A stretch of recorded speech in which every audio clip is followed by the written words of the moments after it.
अब क्या उम्मीद करते हैं? वो कहेंगे कि 30 सीट ही से रहेगी या बहुमत नहीं आएगा। उन विधायक बने ना बने वो अभी तो उसका फैसला होगा। मुख्यमंत्री कौन बनेगा इसका फैसला 10 तारीख को होगा। और योगी जी को ये पता है कि उनका डिपार्चर टिकट भी लगभग यूपी की जनता ने काट दिया। लेकिन हमारी उम्मीद होगी कि छठे चरण यानी कि आखिरी से पहले का एक चरण शांतिपूर्ण हो, कहीं से कोई अप्रिय दुखद घटना की खबर ना आए, बस सबकी सहभागिता हो। बाकी चुनाव के दौरान जिस तरह की भाषा, भाव और भंगिमा का इस्तेमाल हुआ है ना, वो सामूहिक चिंता का विषय होना चाहिए। सर, भारतीय जनता पार्टी के नेता तो हो गया है और हम यहाँ पर राम राज्य भी स्थापित करके रहेंगे। अब राम राज्य का मतलब अगर उनका है कि गृह मंत्री जी के सुपुत्र किसानों को दबोच देंगे और महफूज होकर के निकल आएंगे, तो ऐसा राम राज्य ना चाहिए भाई। राम राज्य बापू की जो संकल्पना थी ना, ये लोग पढ़ते नहीं है, थोड़ा उसको समझेंगे तो बेहतर होगा। और रही बात स्लोगन, सब देख रहा हूं कि जो राम को लाए हैं, अब इतना अहंकार और इतना गुरूर, आप राम को ले आने लगे। आपको पता भी है कि मर्यादा पुरुषोत्तम कौन थे, उनका चरित्र क्या था। तो ये ओछी बातें नहीं करनी चाहिए। सर, एक मुद्दा जो कि महाराष्ट्र में आरोप लगाया कि ये पहली बार देखा जा रहा है कि जिसके संबंध दाऊद इब्राहिम के साथ हो, जो मनी लॉन्ड्रिंग में दाऊद इब्राहिम की मदद कर रहा हो, और उसको बचाने के लिए पूरी महाराष्ट्र सरकार, उसके मुख्यमंत्री और मंत्री तक लगे हुए हैं। देखिए, देवेंद्र फडणवीस जी बहुत परेशान है। परेशान उस दिन से हैं जिस दिन अहले सुबह 4 साढ़े 4 बजे उन्होंने शपथ ली और 2 दिन बाद औंधे मुंह गिर गए। तो वो जो एहसास कमतरी हुआ, जो असफलता उनको हासिल हुई, वो आज तक उससे उबर नहीं आया।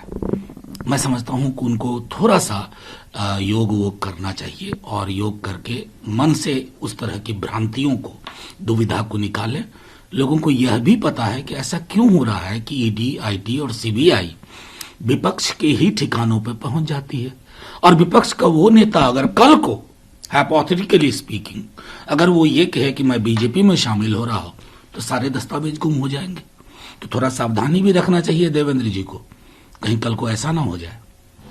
सर, यूक्रेन में जिस तरह और थोड़ी तेजी आई है, जो ऑपरेशन चलाया जा रहा है, इस बीच रूस और बेलारूस दोनों ने आरोप लगाया था। पहले रूस ने आरोप लगाया था कि यूक्रेन की सेना जो है भारतीय छात्रों को बंधक बना रही है, उनको शील्ड की तरह से इस्तेमाल कर रही है। हालांकि एमईए की तरफ से अब इस बात का खंडन किया गया। उनका कहना है कि हमारे पास ऐसी कोई रिपोर्ट नहीं है जिसमें कि किसी भारतीय छात्र को बंधक बनाकर रखने की पुष्टि हो सके। देखिए, हम तो एमईए के हिसाब से जाएंगे ना। एमईए ने साफ तौर पे कहा है कि इस तरह की होस्टेज थियरी कुछ है ही नहीं। अब वॉर प्रोपेगेंडा के रूप में रूस क्या कर रहा है, बेलारूस क्या कर रहा है, इसके गंभीर अर्थ को हमें समझना होगा। जो मैं बार बार आपके माध्यम से कह रहा हूं कि सरकार अभी इवैक्यूएशन प्लान में, कोई दिक्कत नहीं, लेकिन हजारों की संख्या में छात्र अभी भी। इवैक्यूएशन हमने लेट किया, इसको स्वीकार करने में भी कोई दिक्कत नहीं होनी चाहिए। और इवैक्यूएशन के प्रोसेस को, उसके अंजाम को तमाशे से अगर मुक्त करते ना, और बेहतर हम कर पाते। ये जो हमारा इवेंट का एक नजरिया हो गया है ना, कि हर चीज के लिए एक इवेंट चाहिए, वो गरिमा को कम करता है, बल्कि कम क्या करता है, तार तार करता है। सर, इस बीच जो यूएनजी की बुलाई गई थी, उससे पहले, हालांकि उस मीटिंग से पहले जब वोटिंग होनी थी, उससे पहले व्लादिमीर पुतिन और प्रधानमंत्री जी की बातचीत भी हुई थी। हालांकि कहा जा रहा है कि इवैक्यूएशन प्लान पे ही सिर्फ बातचीत हुई, और लेकिन इस वोटिंग से जिस तरह से हिंदुस्तान, पाकिस्तान सहित 35 देशों ने हिस्सा नहीं लिया वोटिंग में, हालांकि प्रस्ताव पारित हुआ है, भारत के स्टैंड को किस तरह से? देखिए, मैं समझता हूं कि क्या सोच करके हम ये कर रहे हैं, इस पर एक बार अब सदन में भी चर्चा होगी, क्योंकि वैश्विक पटल पर जो हमारी नीति होती है ना, वो निजाम के हिसाब से नहीं बदलती है, उसमें एक निरंतरता होती है।